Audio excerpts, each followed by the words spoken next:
हर हर महादेव। श्री शिवाय नमस्तुभ्यम। महाकुंभ नगरी प्रयागराज में आप सभी का स्वागत है। दुनिया के सबसे बड़े धार्मिक सम्मेलन महाकुंभ 2025 प्रयागराज की पावन धरा में आयोजित होने जा रहा है। आस्था और विश्वास का ऐसा पवित्र संगम जहां एक ही डुबकी से अमृत के समान पुण्य की प्राप्ति होती है। हर 12 सालों में आयोजित होने वाले महाकुंभ में देश और विदेश से सैकड़ों लोग शामिल होते हैं। इस बार के महाकुंभ में 40 करोड़ लोगों से ज्यादा व्यक्तियों के शामिल होने का अनुमान लगाया जा रहा है। इस बार का महाकुंभ बहुत ही भव्य और दिव्य होने वाला है। मेला क्षेत्र के साथ साथ पूरा ही शहर दुल्हन की तरह सजाया जा चुका है। जगह जगह पार्क, विशाल प्रतिमाएं और पक्के घाटों का निर्माण किया जा रहा है। 13 जनवरी से 26 फरवरी तक 45 दिनों तक यह महाकुंभ लोगों की आस्था का संगम रहेगा।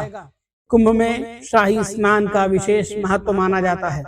शाही स्नान के दिन स्नान करने से सभी पापों से मुक्त होकर मोक्ष की प्राप्ति होती है। इस पावन भूमि पर माँ गंगा, यमुना और अदृश्य रूप में माँ सरस्वती का पवित्र संगम होता है, जिसे त्रिवेणी संगम कह सकते हैं। इस संगम में स्नान करने से सभी मनोकामनाएं पूरी होती हैं। प्रयागराज में हर वर्ष माघ मेला, 6 वर्षों में अर्धकुंभ और 12 वर्षों में महाकुंभ का आयोजन किया जाता है। तो दोस्तों, आज के इस खास और बेहद ही जानकारी से भरे हुए वीडियो में आप सभी बने रहें।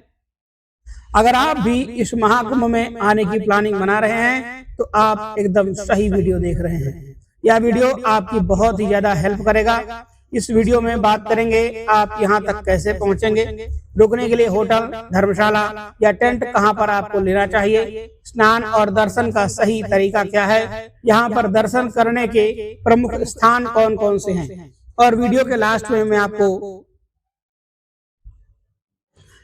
बताऊंगा कि आपको संपूर्ण बजट की। तो महाकुंभ दर्शन के लिए A to Z complete information के लिए यह वीडियो एक बार पूरा जरूर देखिएगा।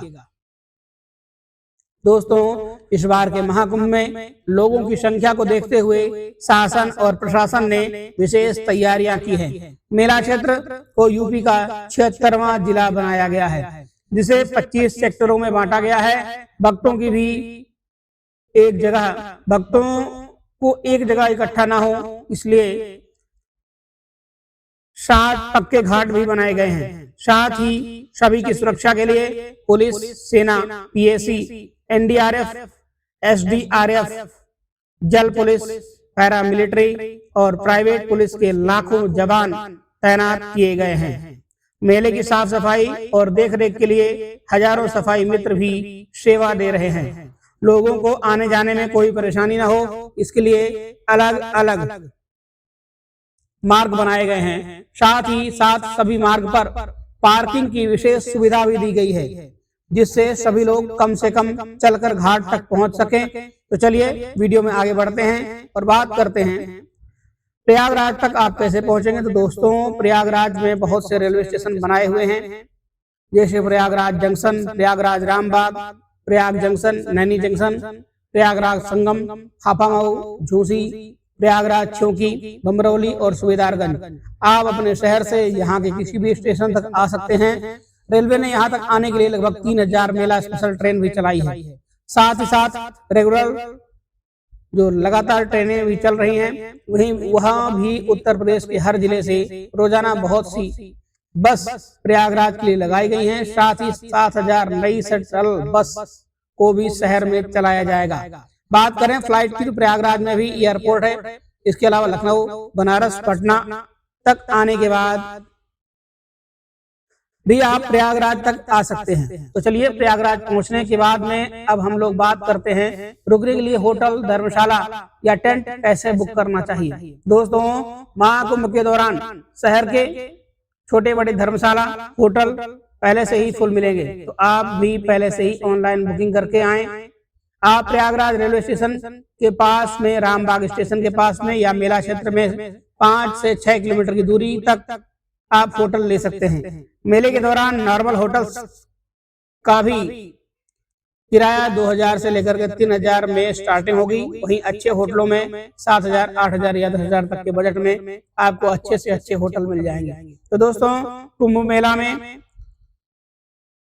डोम सिटी और टेंट सिटी भी बनी हुई है। अगर आप यहाँ के टेंट में बुकिंग करना चाहते हैं तो आप कुंभ मेला की ऑफिशियल वेबसाइट से संपर्क कर सकते हैं। ऑफिशियल वेबसाइट पर भी जो 10 वेंडर दिए गए हैं, इन्हीं में से आप बुक करें, वरना आप फ्रॉड के भी शिकार हो सकते हैं। यहाँ पर आप लग्जरी डिलक्स, सेमी डिलक्स और वीआईपी टेंट तक भी बुक कर सकते हैं। इनकी स्टार्टिंग 8000 रुपए से हो जाती है। इसके अलावा मेला क्षेत्र में जगह जगह रैन बसेरा भी बने हुए हैं। कुछ रैन बसेरा फ्री है और कुछ में आपको 100 से 200 रुपए का चार्ज भी देना पड़ सकता है।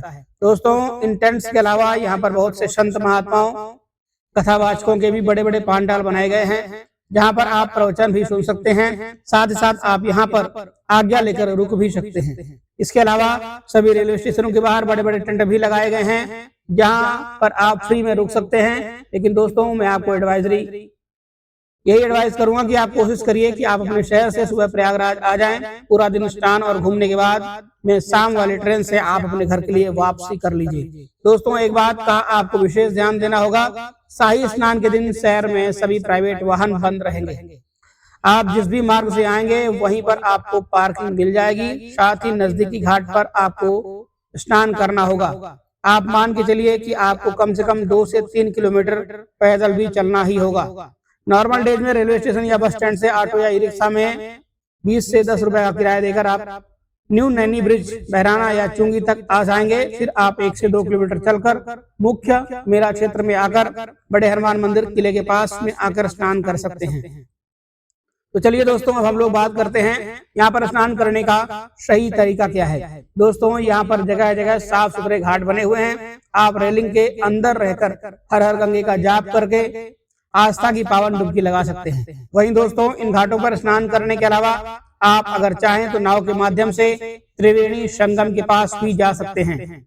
नाव वाले आपको 50 रुपए से लेकर के 200 रुपए तक चार्ज करते हैं। यहाँ पर साइबेरियन पक्षी आपका चहचहाते हुए स्वागत भी करते हैं। आप त्रिवेणी संगम में पावन स्नान करके पुण्य प्राप्त कर सकते हैं। दोस्तों, बहुत ही दिव्य और भव्य महाकुंभ का आयोजन किया जा रहा है। आप भी यहाँ पर आस्था की डुबकी लगाने जरूर आइए। दोस्तों, इस बार 13 जनवरी से महाकुंभ शुरू हो रहा है। पहला शाही स्नान भी 13 जनवरी और पूर्णिमा को होगा।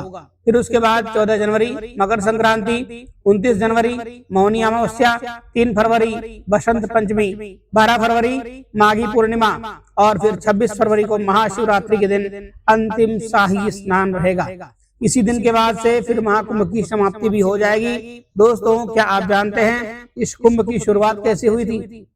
कई शास्त्रों के अनुसार दुर्वासा महर्षि के श्राप से देवता कमजोर होने लगे। तब देवता भगवान विष्णु के पास पहुंचे। विष्णु जी ने उन्हें असुरों के साथ मिलकर समुद्र मंथन का उपाय बताया। तब भगवान विष्णु ने कछुए का रूप धारण कर मंदराचल पर्वत को अपने ऊपर रखकर वासुकी नाग को नेत बनाया और फिर समुद्र मंथन शुरू हुआ। समुद्र मंथन से अमृत कुंभ निकला। अमृत कुंभ के लिए 12 दिनों तक राक्षसों और देवताओं के बीच भयंकर संग्राम हुआ। इसी बीच अमृत की 4 बूंदें पृथ्वी पर आ गिरी। यह बूंदें हरिद्वार, प्रयागराज, उज्जैन और नासिक में गिरी। तभी से इन जगहों पर महाकुंभ का आयोजन किया जाता है। 12 सालों में प्रयागराज में महाकुंभ का आयोजन होता है। कुंभ के दौरान इन नदियों का जल अमृत के समान माना जाता है।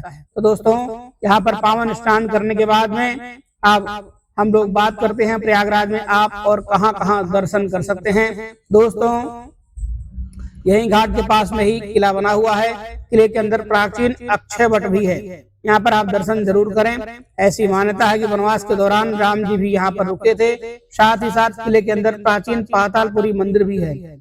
आप यहाँ पर भी दर्शन आदि कर सकते हैं। दोस्तों, यही किले के पास में बड़े हनुमान जी का प्राचीन मंदिर भी है, स्थापित है। यहाँ पर हनुमान जी लेटे हुए हैं। मान्यताओं के अनुसार जब हनुमान जी संजीवनी बूटी लेकर आ रहे थे, तब भरत जी ने असुर समझकर हनुमान जी पर बाण चलाया था, जिससे हनुमान जी यहीं पर गिरे थे। दोस्तों, बहुत ही दिव्य और अलौकिक मंदिर है। यहाँ पर दर्शन करने से सभी मनोकामनाएं पूरी होती हैं। दोस्तों यहाँ से कुछ ही दूरी पर श्री आदिशंकर विमान मंडपम मंदिर भी स्थापित है, जिसे नौलखा मंदिर भी कहते हैं। द्रविड़ शैली में बना हुआ यह बहुत ही प्यारा मंदिर है। यहाँ पर भगवान बालाजी के रूप में विराजमान है। साथ ही साथ मंदिर के ऊपर भाग में विशाल शिवलिंग भी स्थापित है। यहाँ पर दर्शन करके आपको बहुत ही अच्छा लगेगा। दोस्तों इन मंदिरों के अलावा सभी प्रमुख स्थान दूर दूर हैं, तो आप यहाँ पर ई रिक्शा या ऑटो बुक करके जा सकते हैं।